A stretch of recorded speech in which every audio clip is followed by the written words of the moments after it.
Praise the lord. प्रभु यीशु मसीह के महान सामर्थी नाम में एक बार फिर से मैं आप सभी का स्वागत करता हूं। एक संदेश पर आपका ध्यान आकर्षित करना चाहूँगा। इससे पहले आप संदेश में आगे बढ़ें, कृपया हमारे चैनल को सब्सक्राइब करें, बेल आइकन को दबाएं और ताकि आपको हमारा संदेश सबसे पहले सूचना मिल सके और आप सूचनाओं को निकालें और प्रतिदिन हमारे संदेश को देखें। तो निर्गमन की पुस्तक अध्याय 18, 19 से 22 पद तक मैं आपको ध्यान दिलाना चाहूँगा। क्या आप जानते हैं कि मूसा जो है परमेश्वर के लोगों को मिस्र से जब इजरायलियों को निकाल के लेके जा रहा था और जब वो लाल सागर पार कर चुके और एक लंबी यात्रा 40 वर्ष की उन्होंने किया, उस समय में क्या हुआ है कि इतने लोग जो है 6 लाख तो पुरुष लोग निकले हैं, तो 6 दूने 12 लाख स्त्रियां हो सकती हैं और 6 लाख बच्चे भी हो सकते हैं। 6 × 18 लाख या 20 लाख तक के जनसंख्या मानते हैं कई लोग। तो इतने लोग जो हैं मिस्र से निकले हैं और इतने लोग जो हैं, अगर 6 लाख भी हैं तो मूसा अकेला उनका अगुआ था और अगुआ होने के कारण वो अकेले जो है उनके बीच में होने वाले छोटी मोटी समस्याओं, झंझटों और प्रश्नों का उत्तर उसे देना पड़ता था, क्योंकि वो उन्हें निकाल कर लाया था। अब ध्यान से सुनिएगा, यहाँ पर मूसा जो है सुबह से लेकर शाम तक एक कुर्सी पर बैठता था और लोग उसके पास आपसी झगड़ों, समस्याओं, परेशानियों, प्रश्नों, मनमुटावों को सुलझाने के लिए उसके पास आया करते थे।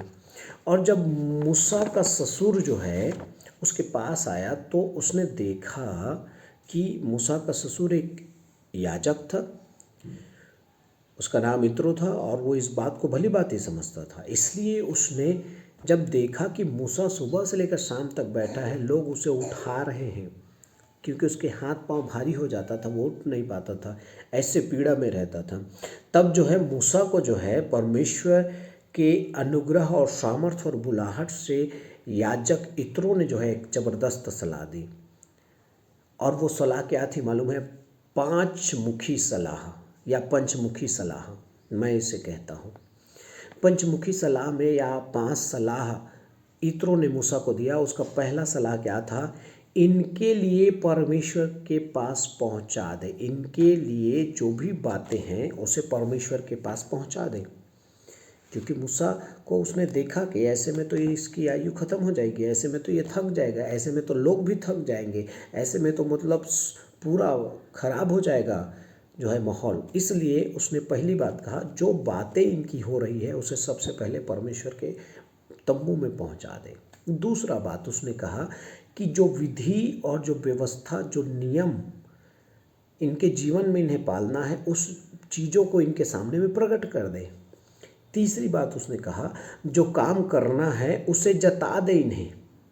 और चौथी बात उसने कहा, अगुओं को जो है अपने नियुक्त कर, अर्थात 50 में एक अगुआ, 100 में एक अगुआ, 500 में एक अगुआ और जो है 1000 में एक अगुआ, 10,000 में एक अगुआ, 1 लाख में एक अगुआ। इस प्रकार उसने सेवकों की गिनती को जो है उसने बढ़ाया अपने अधीनता में। और बड़े मुकदमे जो है वो तेरे पास आए जिसे वो सुलझा ना सके। तो ये 5 बातें जो हैं सामान्य बातें नहीं हैं और मैं इसे समझा भी बहुत नहीं पाऊँगा इस छोटे से वीडियो में।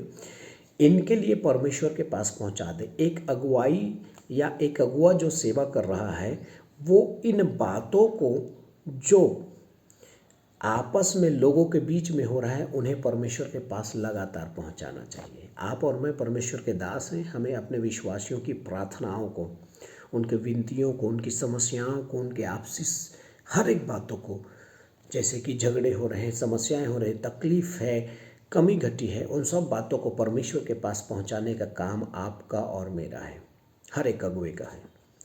दूसरी बात, विधि, नियम और व्यवस्था को अपने विश्वासियों को स्पष्ट बताएं। कई बार हम डरते हैं शराब नहीं पीना है बोलने से, तंबाकू नहीं खाना है बोलने से, सिगरेट नहीं पीना है बोलने से, कहीं वो नाराज़ हो कि हमसे चले ना जाए, कहीं वो विश्वास से भटक ना जाए, हम डरते हैं। देखिए, आज आप डरेंगे लेकिन इससे क्या होगा कि विश्वासी कमज़ोर हो जाएगा। इसके बजाय आप विधि, नियम और व्यवस्था को स्पष्ट कठोरता से उन्हें बता दें, वो पालन करेंगे तो मजबूत विश्वासी बन जाएंगे। तीसरी बात, जो काम करना है उन्हें जता दें।